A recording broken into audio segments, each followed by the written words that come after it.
Bonjour, j'espère que vous allez bien. Aujourd'hui je vous retrouve pour un tuto maquillage, ça faisait très longtemps que j'en avais pas fait un.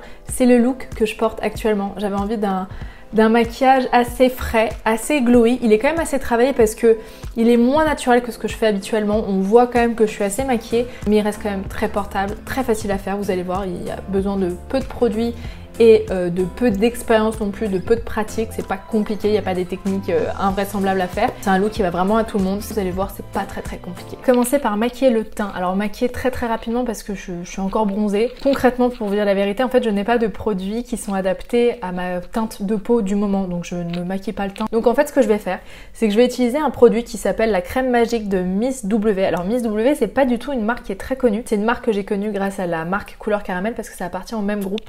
C'est à peu près le même style de produit, c'est bio, il me semble, en tout cas naturel. C'est vendu principalement en institut, il me semble, mais je suis sûre qu'on peut le trouver aussi sur internet. Je vous mettrai un lien de toute façon si je le trouve.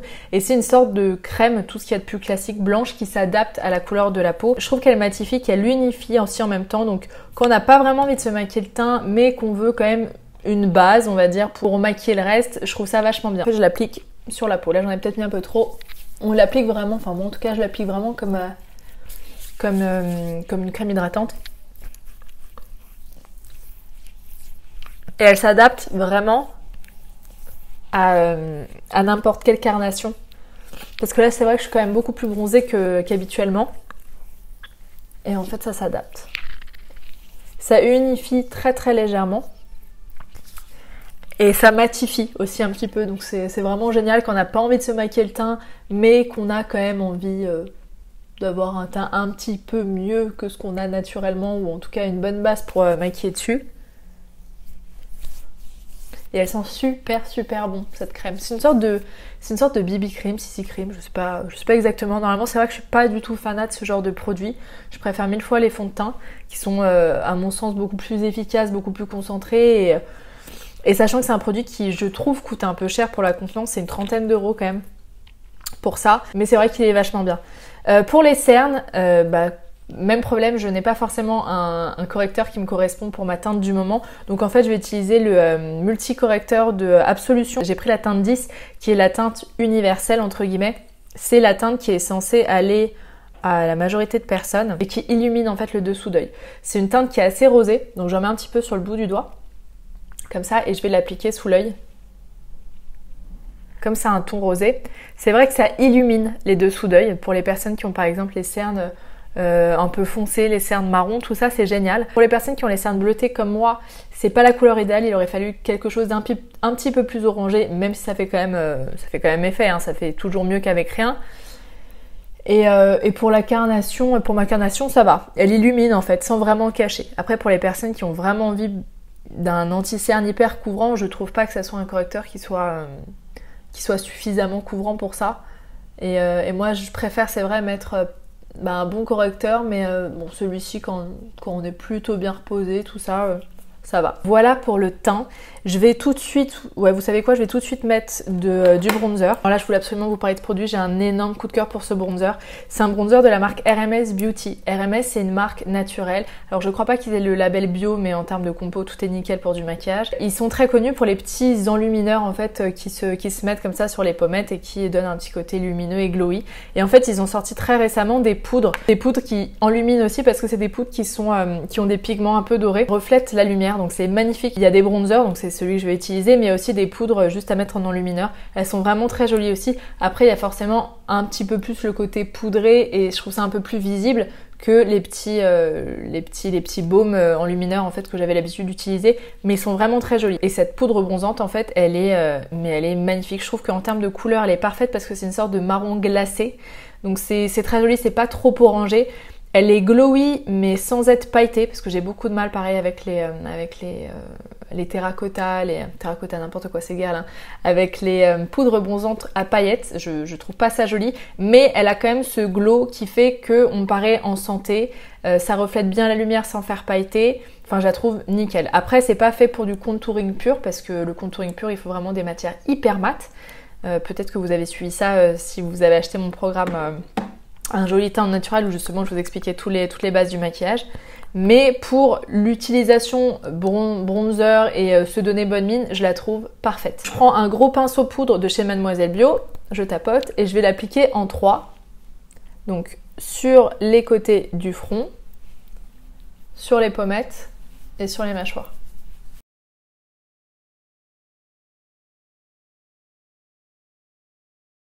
Et elle est vraiment bien. C'est vrai qu'elle paraît très foncée comme ça quand elle est dans son étui, mais en fait c'est une poudre qui à chaque fois j'ai le mot anglais qui se build, mais qui se construit, qui se travaille en fait.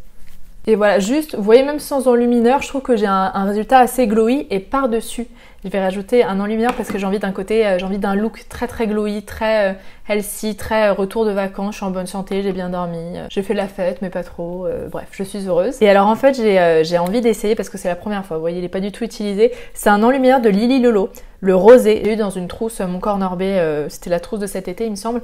Et donc c'est un enlumineur. Alors à la base, j'ai eu un peu peur parce qu'il est très très rosé et sur moi, je préfère les teintes chaudes, je préfère les enlumineurs un peu champagne plutôt que rosé ou argenté.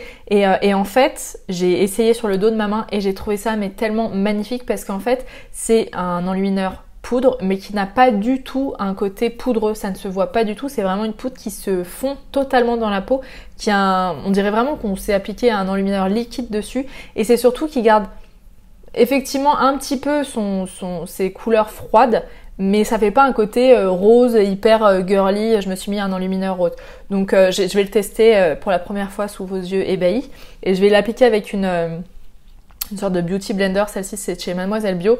C'est vrai qu'on peut aussi les fonds de teint, tout ça on peut l'utiliser avec on peut utiliser aussi avec ce genre d'éponge ou de pinceau comme vous voulez. Je tapote et je vais en appliquer sur les pommettes. Et c'est vrai que, je sais pas si on voit bien la caméra, mais c'est assez hallucinant. Mais il faut pas que j'en mette trop parce qu'avec la Beauty Blender, ça vient tout de suite quand même, ça vient appliquer en couche. Donc il faut que j'ai pas la main trop lourde non plus. Et alors en fait, donc j'en ai mis sur les pommettes. Je vais en mettre un tout petit peu au-dessus des sourcils, un tout petit peu sur le centre du nez, comme ça. Je vais prendre avec le doigt ensuite le bout. Ça c'est vraiment pour avoir un look hyper glowy, hein. Vous n'êtes pas du tout obligé de faire tout ça. Et juste là, mais ça j'en mettrai à la fin. Et surtout je vais en mettre aussi sur les yeux. Alors pour les sourcils, vous savez normalement que je suis une grande inconditionnelle du crayon à sourcils couleur caramel, le châtain, que j'adore, qui est une sorte de crayon, tout ce qu'il y a de plus basique avec un embout goupillon, super pratique. Le seul souci c'est qu'au moment où je vous fais cette vidéo, je ne trouve plus de taille crayon chez moi, donc je ne peux pas utiliser ce produit là. Et je suis en train de finir depuis quelques semaines de toute façon c'est une sorte de pommade pour les sourcils en fait. Et alors moi j'avais pris la teinte Ashy Daybreak qui est normalement pour les blondes parce que j'avais trouvé déjà très foncé pour une blonde. J'aurais peut-être pu prendre, c'est vrai, la teinte châtain. Mais bon, ça passe. Pour ce que j'ai à en faire en fait, parce que moi mes sourcils en fait je les corrige principalement juste là au niveau de l'arche parce que j'ai une sorte de... Alors c'est pas un trou parce que c'est pas un problème d'épilation, mais c'est comme s'ils étaient pas assez longs à cet endroit là, donc ça recouvre pas totalement, ce qui fait qu'ils sont un petit peu plus clairs à cet endroit là. Donc en fait avec ma pommade à sourcils, j'utilise un petit pinceau biseauté, c'est le même pinceau que la marque. Quand on achète la pommade, on a également le pinceau avec. Et en fait j'en applique vraiment principalement à cet endroit là. Et donc c'est une pommade qui maquille mais apparemment qui également soigne les sourcils. Soigne dans le sens elle fait repousser les poils. Donc si vous avez des soucis d'épilation, c'est apparemment très bien pour ça. Alors moi ça fait des semaines voire des mois que je l'utilise. Je l'ai eu il y a assez longtemps. Et j'ai pas forcément vu de différence à ce niveau là. Après c'est vrai que je l'utilise pas sur une zone qui a eu des problèmes d'épilation. Donc peut-être que si j'utilisais ailleurs, ça aurait plus d'impact. Et ouais, elle est pas mal. Elle est pas mal cette pommade, c'est ce que j'utilise pour la finir en fait, mais j'ai pas non plus le coup de cœur de dingue, sachant qu'elle coûte quand même assez cher. J'ai quand même sûrement en tout cas je préfère le crayon couleur caramel. Et comme je vous l'avais déjà dit dans plusieurs vidéos, si vous avez des problèmes de sourcils qui partent un peu dans tous les sens pendant la journée, vous pouvez mettre une petite goutte d'aloe vera sur les doigts ou sur un goupillon et vous brossez avec, ça va les maintenir. Le gel d'aloe vera c'est comme du gel en fait. sauf qu'au moins c'est totalement naturel. Alors pour les yeux, je vais faire un truc assez simple. Je vais réutiliser en fait la même poudre de soleil, sauf que je vais en appliquer sur les yeux. Je vais en appliquer sur la paupière mobile et au centre, je vais réappliquer l'enlumineur. Comme ça, je vais vous montrer comment faire un maquillage des yeux avec les mêmes produits que vous avez utilisés pour le teint. Donc là, je mets pas de base et tout. C'est vrai que je pourrais, mais j'ai la flemme. Perso, j'aime bien la petite base à paupières La Vera qui est vraiment très bien, qui est pas chère, que je trouve vraiment pas mal. Et donc j'en applique cet enlumineur, enfin cette poudre bronzante enlumineur plutôt, sur toute la paupière. Pas trop en interne parce que je vais rajouter l'enlumineur que j'ai posé sur les pommettes, je vais le mettre en coin interne. Donc ça, je le fais avec le doigt. Vous voyez, il n'y a pas forcément besoin de prendre un pinceau pour une ombre aussi simple, on va dire. Et je vais en appliquer aussi un tout petit peu en dessous, pareil avec le doigt. Et ce qui est joli en fait avec cette couleur, c'est que c'est un brun, mais un brun un peu froid, un brun glacé. Et c'est, ouais, je trouve ça très très joli.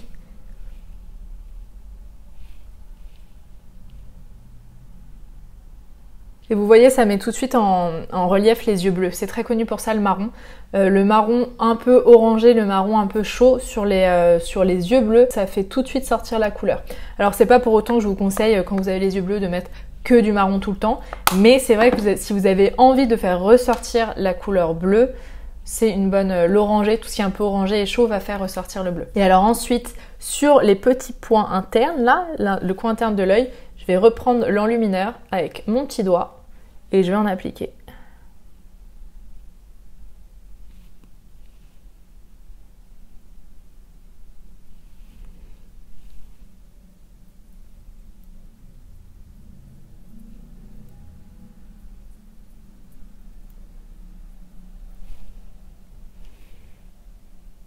Voilà, une teinte un petit peu rosée quand même, hein. Je me demande s'il n'y a pas d'autres couleurs, parce que là elle s'appelle la rosée, mais si ça se trouve il y en a une autre.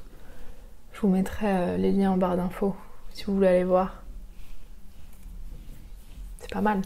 Et là en fait, je pourrais très bien mettre que du mascara, sauf que j'ai envie d'épaissir un tout petit peu la ligne des cils pour que ça fasse un petit peu plus fourni. Donc en fait, je vais vous montrer une technique en même temps. Je vais utiliser un eyeliner, sauf que en eyeliner bio, je ne connais pas d'eyeliner feutre, je n'en ai jamais vu. Ils se présentent tous principalement avec un petit pinceau comme celui-ci et je trouve perso, alors que pourtant ça a été mon métier d'être maquilleuse, c'est impossible de faire, ou alors très difficile, de faire un joli liner en fait avec un produit comme ça. Donc en fait ce que je fais, c'est que je mets la matière comme ça sur le dos de ma main et je viens prendre cette matière avec un pinceau biseauté, comme ça. Je viens prendre comme de la peinture en fait et je vais venir l'appliquer le long des cils. Mais je vais vraiment pas le mettre en mode eyeliner, je veux vraiment juste le coller aux cils pour donner l'impression qu'ils sont un petit peu plus fournis à la base. Oula, ça a changé de lumière, je sais pas si vous allez bien voir. Et donc vous voyez, je le mets vraiment... Je tapote un petit peu, je fais rien de précis. Et instantanément, alors ça se voit très peu là à la caméra, mais les cils ont l'air un tout petit peu plus fournis à la base et ça se verra encore plus avec le mascara. Je vais aussi en mettre en dessous des cils extérieurs. J'étire très très légèrement quand il n'y a presque plus rien en fait. Sur le pinceau, j'étire très très légèrement vers l'extérieur pour donner une ombre et donner un côté, un œil un peu plus étiré. Et je recommence de l'autre côté. Et maintenant on va appliquer du mascara. Alors là j'ai décidé d'utiliser le Backstage, c'est le mascara que j'adore, c'est celui de chez Couleur Caramel. Cet été j'ai eu l'occasion d'en tester aussi un nouveau de chez Couleur Caramel qui est le Révolution, qui est vachement bien aussi. Je mettrai les deux kiff kiff sur mes top positions. Je trouve peut-être que le Backstage est un peu plus facile à travailler parce que la brosse est plus simple on va dire, mais l'autre est vraiment très très bien aussi et c'est deux mascaras qui tiennent extrêmement bien. Alors ils sont très faciles à démaquiller, ils sont pas du tout waterproof, hein, il faut pas se mettre sous l'eau avec, ou si vous pleurez, vous avez une petite larme, ça coule direct. Par contre pendant la journée il ne va pas du tout s'effriter ou couler, je les trouve vraiment très très bien. Et donc toujours la même technique pour mettre du mascara sans en mettre partout sur la paupière, c'est de prendre un miroir, de le mettre juste en dessous pour voir ses narines en fait, et de l'appliquer. En fait, ça permet de tendre la paupière et du coup de ne pas en mettre partout. Et donc j'en mets un maximum sur les racines et le reste de la matière, je l'étire. et j'étire aussi en même temps le mascara vers l'extérieur pour accentuer l'effet œil de chat que j'ai un petit peu donné avec le liner. Je suis en train de devenir bleue parce qu'il y a un nuage qui passe en fait devant la fenêtre, c'est pour ça. Et alors je vais en mettre aussi un tout petit peu sur les cils du bas parce que j'ai maquillé le bas. Et quand on maquille le bas, c'est quand même mieux de mettre un tout petit peu de mascara. J'en mets vraiment à peine. Principalement sur les racines. Et je vais laisser sécher, c'était la première couche. Je vais aller faire l'autre œil et ensuite je vais revenir en mettre une deuxième couche principalement sur l'extérieur pour, une fois de plus, accentuer l'effet œil de chat. Et voilà ce que ça donne. Je sais pas si on voit bien le côté hyper glowy, mais c'est vrai que ça fait assez, ça fait hyper en santé. C'est un maquillage qui est quand même assez travaillé. On voit que je suis maquillée, hein. C'est pas ultra naturel non plus. Mais c'est un look qui est très joli si vous avez envie de sortir sans avoir envie d'en faire trop, mais d'avoir quand même ce côté un peu scintillant et glowy. C'est un super maquillage pour ça. Si vous trouvez que vous en avez un peu trop mis, par exemple, si vous regardez de très près dans un miroir et que vous voyez qu'il y a un petit peu trop de poudre ou un petit peu trop de matière, vous pouvez totalement prendre une eau florale et pchiter sur le visage. Et vous laissez sécher, hein, vous ne touchez pas et vous allez voir, ça va enlever ce côté un peu too much que peut avoir le maquillage parfois. Et j'allais partir de là en oubliant totalement de vous parler de la bouche. Alors là pour l'instant j'ai juste un baume à lèvres et on pourrait totalement laisser là-dessus parce qu'en fait c'est un baume à lèvres qui reste très gras et qui reste quand même pas mal de temps, donc ça donne un côté brillant. C'est mon baume à lèvres préféré, c'est celui de chez Lavera, le Protect and Repair.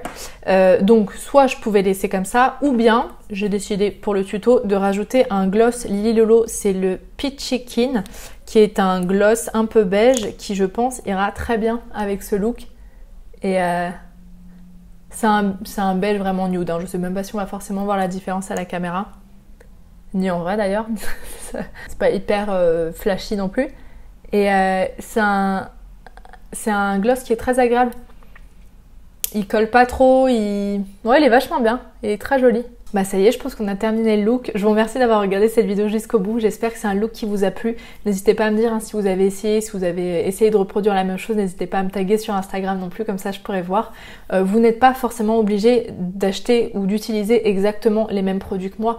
Moi je vous montre ceux que j'ai, ceux que je trouve très très bien, mais je ne vous encourage pas à en acheter des nouveaux si vous avez déjà la même chose à la maison. Pour les personnes qui les recherchent, je mets de toute façon toutes les références avec tous les endroits où les trouver en ligne en barre d'infos. Et voilà, on se retrouve jeudi prochain sur le blog, comme d'habitude. On se retrouve sur Instagram en attendant. Et on se retrouve dimanche prochain ici sur YouTube. À très vite. Bye bye.